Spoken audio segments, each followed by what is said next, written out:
Alright everyone, another attack on content creation being released by Buzzfeed the other day as they try, apparently in vain at this point, to get Soph deplatformed. Link in the description again to her channel. I'm just gonna keep, supposedly she's like far right, extreme and shit like that. I don't think so. I think it's just like, you know, she's 14, so it's funny to see Buzzfeed bullying her. At what point is YouTube gonna start deplatforming sites like Buzzfeed for defaming its users?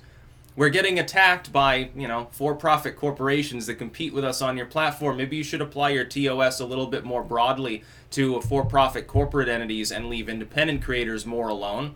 Because, like, they get, like, priority status, and they get all these, like treats and one-ups, basically, groups like Buzzfeed. If they're going to get all that, shouldn't that come with heightened responsibility towards how they treat other users on the platform? This is a defamatory yellow journalism hit piece about yet another content creator on YouTube as a platform. They're like, well, this foul-mouthed girl is like, this is the face of YouTube, swearing a lot, like, well, big fucking problem. Swearing, oh my god, you've never said fuck before. You never say shit or damn it or hell or anything like that. And like extremists, you look at the evolution of the content here, and I pointed this out with regards to PewDiePie. This is a couple of years ago. It's basically the same exact trajectory. Somebody who's making content not largely of a political nature, just content creation. That's what she was largely doing. That's what PewDiePie was doing. JonTron was doing. All of these people who have had like hit pieces against them and been embroiled in so-called scandal, which is really artificially manufactured by the tabloid legacy media gossip rags, like BuzzFeed, like Huffington Post, like The Blaze, all of these different, you know, basically worthless corporate entities. What happens is you'll have someone who's becoming more popular over time. Soph, you know, sort of skyrocketed to fame. I think it was last year, back when the channel name was, I think, Lieutenant Corbis, doing gaming and stuff. And basically the novelty of it was that she would swear, and she happened to be young at the time, and do gaming, and she would say like random shit during the gaming that was funny, and it was considered amusing. It wasn't political commentary, it wasn't social analysis, she simply wasn't doing that content. But then people started trying to be abusive and creepy and stuff, and she got more into that. We see the same thing with PewDiePie. Initially, what was he best known for? Memes and doing gaming. That's, you know, basically it. Now he, of course, he props up alt-tech sites once in a while. I wish that he would tell his fans to get on Gab. That would cause a real standoff with the Buzzfeeds of the world. That'd be, by the way, he should do that. You know, people, get him that info. Get him on Gab, or even Minds, because Minds has been more above the fray. Get him on there and watch the platform really take off. It'll be hilarious. But it's the same fucking thing. He wasn't doing largely political or even social commentary. He got dragged into that after being defamed by the legacy media. Now, what can happen now is several things. She can lash back out at him, say basically, fuck off. You know, I've got more fans than BuzzFeed does, which is I believe, true. Not that that's saying much, you know, to be out of respect to Soph, you know, beating BuzzFeed isn't that hard. But she can lash back out, or just fucking ignore them. Talk to YouTube as well. I think that the channel was briefly deplatformed, I think, and then has been replatformed, if I saw it correctly the other night. Like, people were saying she's been kicked off, but then I'm going today and the channel's still there. Also, does she have a BitChute account? That would work. That'd be yet another large creator that's migrating to a different platform that's basically immune to the defamatory attacks by these groups. Trust me, if you're a content creator, regardless of what kind of content you create, you can be the most G-rated, passive shit that you've ever seen. You can be Mr. Rogers. Get a BitChute, get a Gab, get on Minds, get a subscribe star, like she's using Patreon. Now that you've been attacked by BuzzFeed, you are left wide open to having false flag attacks by a bunch of left-wing trolls that'll try to get you kicked off Patreon. Get a subscribe star. Yes, people have to pay more to utilize it. Trust me, your audience is way bigger than mine, so, you know, you be making a decent amount on there. And I can vouch for their credibility because unlike Patreon, they actually managed to sort of work around the censorship. They have to use a porn payment processor in order to function, but it works. I think to take payments, she'd have to go through her parents, though she's not 18. Can you get a credit card if you're under 18 and stuff like that? I don't even 100% know because I'm illiterate when it comes to that sort of things. I just sort of make the content and organize on the social end, and I have other people help me with the other stuff, like somebody else having to do like branding and merchandising and stuff like that at the moment. I have no clue what I'm doing. But yes, get on alt tech. BuzzFeed should be ashamed of itself. But BuzzFeed's been doing this sort of stupid shit anyway. Like, they name-dropped me in an article when they attacked Alex Jones in a I think, well, the Wall Street Journal made the initial one.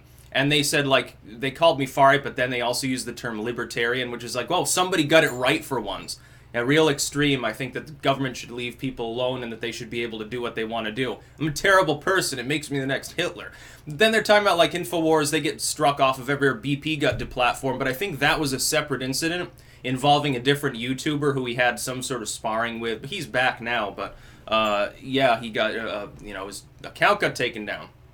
I don't think that one had to do with politics, because he's not really hyper-political either. He was just more on the margins, the weird side of YouTube, you could call it. He does more of like the star water and earthquake watches and natural disasters. He's an interesting man, more religious maybe than me, but interesting.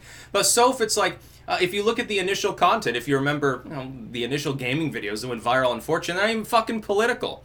Oh my god, you said the F word and you're not 18 yet. Who fucking cares, dude? Like, you didn't do the same thing. Oh, she's foul-mouthed. Who cares? Dude, take a stroll across YouTube sometimes. So Buzzfeed is going to be the moral police. So 10 years ago, Buzzfeed's like, oh, we're the cutting edge of, or whenever, cutting edge of progress, and we want, people to be freaky and stuff, and corporations bad. Now they're like, corporations good. They should censor kids off of YouTube.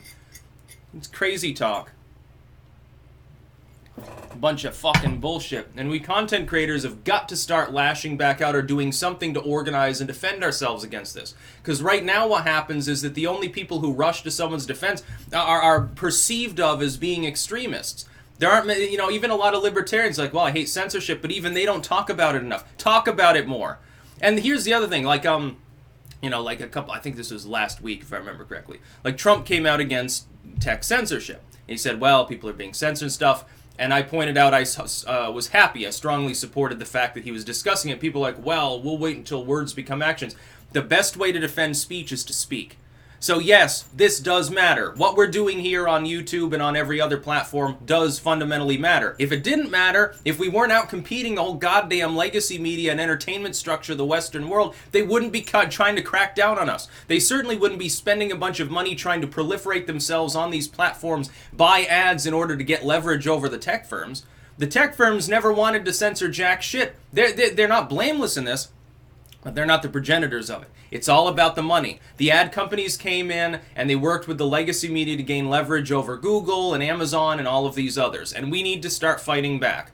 I think we need an internet bill of rights. We don't need regulation. We just need to understand that the communication structure of the Western world is now fundamentally internet and app-based. It's all meshed together. It's just communications now. TV and radio are lumped in with the internet. They're all basically the same thing. They're all interconnected. Most of the biggest firms are US-based. They fundamentally are monopolies. They're already technically illegal under US law in the way that they're currently operating, and Congress is just too spineless to do anything about it. So we need to move to apply the First and Fourth Amendments more loosely to private corporations that are that monopolistic. We can't just break them apart and expect the problem to be solved. It won't help. All it'll do is break a bunch of large US firms apart, and we'll lose money, and potentially they'll move overseas. We don't want that. All we have to do is get them to distinguish themselves as platforms. Say, okay, well then stop policing moral content. If it's against US law, that's one thing. What Soph's doing is not against US law. What I say isn't against US law. What John Tron says is not against US law. You don't have to agree with it. Look, YouTube has always been a breeding place for weird opinions. And trust me, the opinions that people like us have aren't that weird. That's fun. That's what it's about. And as long as this was an internet subculture that wasn't perceived of as a threat by the communication structures of the world, all the legacy media multi-billionaires, they just left it alone and didn't care. But now all of a sudden they're telling Soccer Mom America, well, there's a big problem with extremism online. No, there's not. The commentary arguably is more mild now than it was a few years ago. Shit, do you remember YouTube in the late 2000s or like 2010, 2011? Way, way more vicious than now. More vicious comments, more vicious videos, more hit pieces of, certainly more porn spam. It was a free-for-all. It was fucking crazy. It's tame compared to what it used to be. Now you want to jump down some commentator's throat for saying fuck. Oh my god, it's a terrible day. And who died and made you moral? Yeah, Buzzfeed is going to police morality now while they talk about lactation and all that bullshit. What a wonderful sight they are. That's about all. Peace out.